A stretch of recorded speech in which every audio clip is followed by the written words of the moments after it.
Hey everyone, I'm Alyssa, an Indianapolis Colts cheerleader for the 2024 season, and this is Believe in Colts. Welcome back to Believe in Colts. I'm Lawrence Owen, and guess what? We're heading into week three. Week three, your Indianapolis Colts are 2-0, and we go up against our first road game against our first divisional game, the Tennessee Titans. Now, I'm going to straight tell you right now, this could legitimately be a trap game. Don't let that 0-2 record fool you. This team has actually been in very tight games, and I'm going to get into that very, very soon. But first, I want to talk about the Indianapolis Colts and discuss a little bit about them. First off, we got some good news. Now, obviously, this is Thursday. Yesterday, the practice report came out, and everybody is like, Tyler Lockett. Tyler Warren. Been watching a lot of Titans film lately, guys. So, the Lockett thing came out. Tyler Warren did not practice. I would not worry about that too much. It's more about the Friday practice on who practices. I expect Tyler Warren to play. What was very nice to see was the fact that Charvarius Ward was out there practicing. So he gets that limited practice, gets a full practice in, and then gets cleared. Then we'll have him out there at cornerback because my goodness, right? I mean, we all saw the game against Denver. Our secondary, even though we only gave up like 206 yards passing, way too many penalties. Way too many penalties. We need Ward out there. Now, offensively, look, this is the third straight week. Now, a lot of you are going to say, well, the Miami defense wasn't that good. Now, on paper, they're good, right? But we played Denver. Denver, one of the best defenses in football. Tennessee got a very, very good defense as well. So this will be another test for Daniel Jones and this offense. And the key matchup tonight that I think that needs to be won is Simmons versus, our guy, right? Big Q. Because, look, that's a matchup that has kind of went both ways throughout this whole, divisional rivalry since both these guys have been in the league. Jeffrey Simmons has gotten the best of Quenton Nelson at times. And, of course, Quenton Nelson gets the best of him a lot as well. This is going to be very important for the run game and pass protection. Quenton Nelson has to be on his P's and Q's. Maybe get a little help once in a while from a running back, Look, Daniel Jones has been absolutely fantastic as of late, reading blitzes, reading coverages, and adjusting his blocking in order to meet that. So hopefully he'll continue to do so against a very good Tennessee Titans defense. Jonathan Taylor has to continue what he's doing, running the ball very well to keep the pressure off of Daniel Jones and this passing game. And let's face it, the offense needs to get a little bit better in the red zone. Okay, yes, they're scoring over 30 points a game on average, which is absolutely fantastic. You keep doing that, that's great. But when you get in the red zone, you need to capitalize and put points on the board, not just field goals, but touchdowns. Generally, you can't just expect to just kick field goals a lot, 5 field goals a game and win a game. We barely, luckily, won the game last week against Denver because Denver was stupid and tried to block a punt instead of just letting our guy try to kick a 60-yarder, which he missed horribly. Okay. Now, speaking of flags, that's something else that's happened a lot with this Tennessee Titans defense. Okay. They lead the NFL in penalties right now. Yeah. I'm not even kidding. Okay. Right now, the Tennessee Titans have had 23 penalties through 2 games. That leads the NFL. 193 yards of penalty yardage. Now, the Colts, they're not They're not a whole lot better. They've had 15 penalties for 113 yards. They got some stuff to clean up too. But I'm telling you, 23 penalties, 193 yards of penalties. My goodness, that's a game or two. And if you watched either of the two games that Tennessee played, you'll understand that drops and penalties lost them their games. And you can't expect that. Those are mental mistakes. They clean up mental mistakes. They legitimately could have been 2-0, this Tennessee Titans team. Yes, I get it. I understand. They are dead last in the NFL in passing yards. 205 yards passing through two. That's averaging 102.5 yards a game passing with only one passing touchdown. I understand that is horrible. That's especially horrible considering you look at their offense and you realize they got some pass catchers over there, right? Straight up, they've got Calvin Ridley. They got Tyler Lockett, as I was talking about earlier. They've got a fourth-round rookie in Io Manor. And keep an eye on their other fourth-round rookie, okay? DK. I'm not Shamir.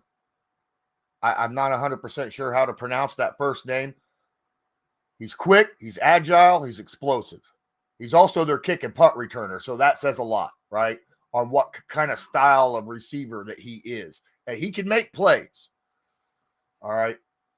Rushing-wise, this team, not exactly the best in the world beaters there either, okay? The Tennessee Titans have the 9th worst rushing team in the league at 180 yards between two games. That's only 90 yards a game total for the offense. All right. Jonathan Taylor has more rushing yards than the Tennessee Titans do. So that's 100% obvious what we need to look at here. Now, I'm a little worried about this straight team because, look, I understand that Cam Ward is a rookie, and I understand Cam Ward occasionally makes rookie mistakes. But the guy can move. He's very mobile. He's got a nice arm. All right. Now we all saw that cross the body, cross the field, running the opposite direction, throwing the complete the big fat no-no that no quarterback should ever try to do, and he lands it right over two defenders into the arms of the receiver. Okay? He made what nobody should do because it generally turns up as an interception, and he made it work for a touchdown. That's the kind of plays that Cam Ward can do. All right, so our defense has to be on it because, let's face it. Look, Tennessee's faced two very good defenses as of late. All right, week 1 against Denver, week 2, the Rams. Okay, it's pretty darn good defenses. Our front seven has to be able to get pressure and stop the run. Has to. And the reason I say that is because the Indianapolis Colts, yards per carry wise, not good. 4.7 yards a carry. That's damn near 5 yards a carry. Can't do that. Can't allow that as a defense. Because I promise you, this Tennessee team at home will take advantage of that. And you go look at their defense, Tennessee Titans giving up less than 4 yards a carry, 3.8 yards a carry. Okay? Now, I'm sorry. That's offensively, not defensively. The Colts offense is actually doing very good at 4.7 yards a carry. Let me look at the defense again. Sorry. I flipped that all the way around and made that mistake. Now, here we go.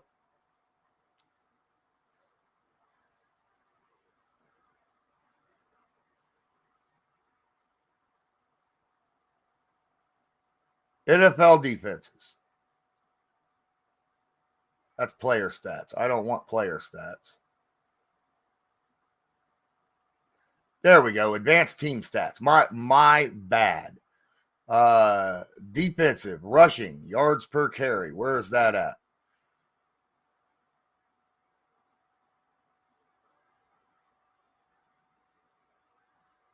Now, it doesn't say. But defensively, the Colts have allowed 72 rushing attempts for 323 yards and 3 touchdowns. That's not exactly great. That's not where you want to be. The Tennessee Titans, on the other hand, 47 for 180. Okay, that's very, very damn good.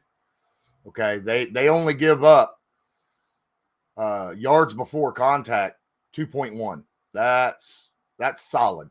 That's very, very solid. And yards after contact 1.7. So 3.8 yards a carry. They're still under 4 yards, like I said. I expected that. My goodness.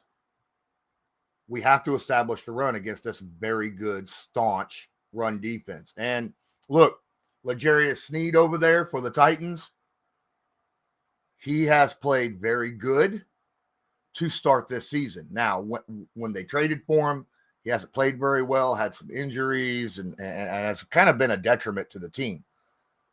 Amani Hooker, still a very good safety. Okay, so right now, Daniel Jones is going to have to be able to continue to not put the ball in harm's way. Still no turnovers. He's got to continue that streak. Okay, we can't afford to give a turnover to this Tennessee Titans defense and give them any opportunity whatsoever to have life in this game. You got to jump out to a lead, make the Titans one-dimensional.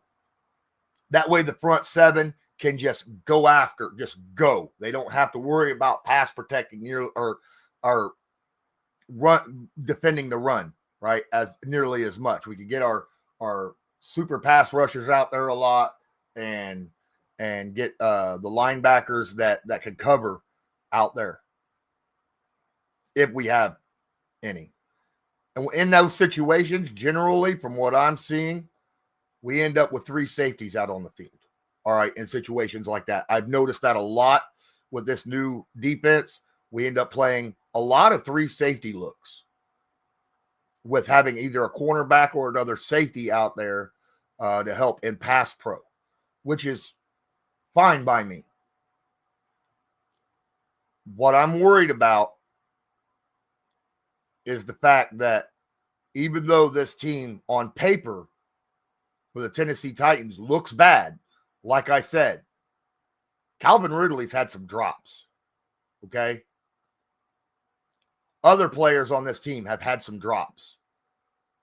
And as I just mentioned, they lead the league in penalties. If they clear that up, they're actually a really, really good team. They've kept games very, very close. The game against the Rams didn't get out of hand till the fourth quarter. Hell, they were leading the Rams with under 2 minutes left in the third. All right, they were beating the Rams at that point. And as you know, the Denver game was very, very close, just like ours. And divisional teams play each other very, very tough. So we got to keep an eye on that. Another thing is this is one of the reasons why you do want to play a little bit of zone, because Cam is a guy who will take off with the football, okay, and make you pay if your eyes are not in the backfield watching the quarterback and you're playing man coverage. If you're playing man coverage, he's going to tear you up with his legs. So we got to keep at least the safeties always looking in, always keep somebody watching Cam Ward, okay? Whether it's a safety, whether it's a linebacker. I don't like the idea of a linebacker because I don't think that our linebackers have the agility. No shot on either one of you. I don't think you have the speed or the agility to run with Cam Ward, okay? I don't. You guys can tackle, that's fine. You know, downhill tackling against running backs, that's fine. I just don't think you have the speed and agility to cover Cam. All right. If he decides to take off, I feel like he's a guy that could, Lamar Jackson you. And that's worrisome a little bit. So we got to keep an eye on that. I can't wait, right, to see what Lou Anarumo dials up defensively against Cam Ward in this offense. Hopefully we get Leatu Latu back for this game. I'm not going to hold my breath on it, but I'd like to see it. I think we get Charvarius Ward Mooney back, which will be a huge help to our secondary. But we got to find a way to win our one-on-ones up front. Okay. Really, the only guys that are winning their one-on-ones are our defensive tackles, Grover Stewart and DeForest Buckner, up against, and those are one-on-ones. Rarely do either of those guys get one-on-ones. They get double teamed so stinking much. Our edges have got to find a way to get pressure one-on-one on islands outside. They absolutely need to. Now, obviously, I get it. We want to be able to stop the run. We ain't been doing that great either. Okay? So our edges just have to play better football. Now, there's going to be a lot of people out there that think the Colts are going to roll here, and they absolutely could. This could be another 33-12 game, right? Absolutely could be that. I don't expect it. It's a divisional game, right?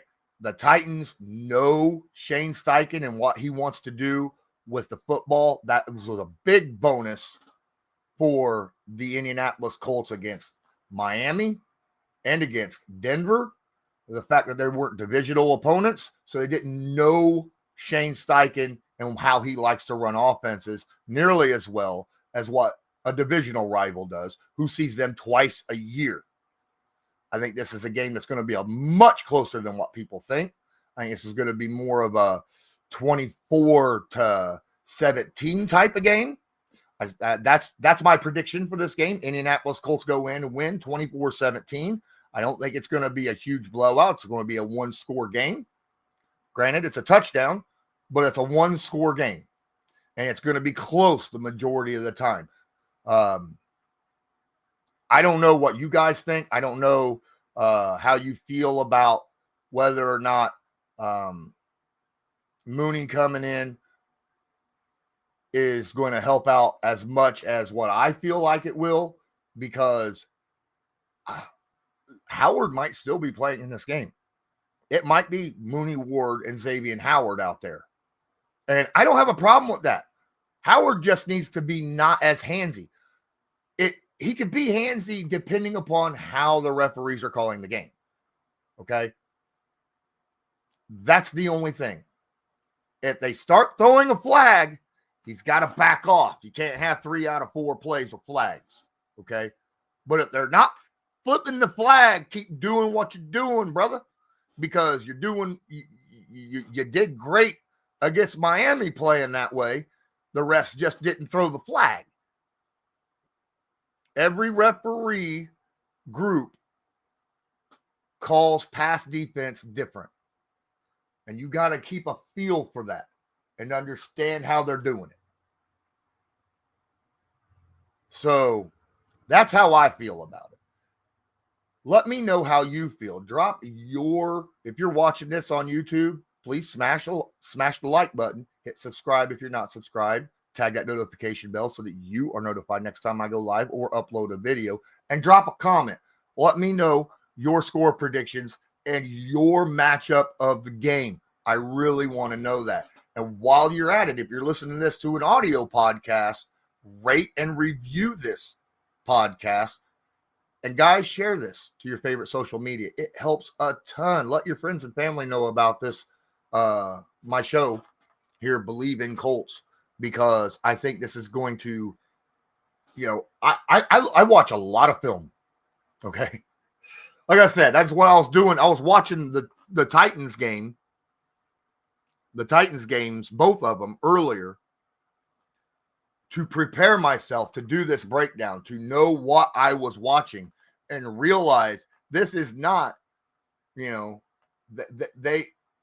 0-2 is not indicative of what their team really is. Okay. That's how I know this. So let's keep it real. Let's not get too excited. I think the Colts do keep the streak alive. They go 3-0 and continue with the stretching the lead in the division. That would be absolutely fantastic to be. We haven't seen a 3-0 team. Heck, Andrew Luck's never been 3-0. Okay, that's something to remember. All right, with this Daniel Jones offense, Tyler Ward, Michael Pittman Jr., all these guys, they're absolutely just been lighting defenses up out there. I just really hope that our defense can get healthy. And the more Lou Anarumo understands what his guys can do, their capabilities and their strengths and weaknesses, the more he'll be able to dial up different plays that will confuse opposing offenses. Hopefully, Cam Ward and this Titans offense does not all of a sudden start clicking against our team. Thanks so much for watching. I'm Lawrence Owen. This was Believe in Colts, and as usual, go Colts. Do you believe?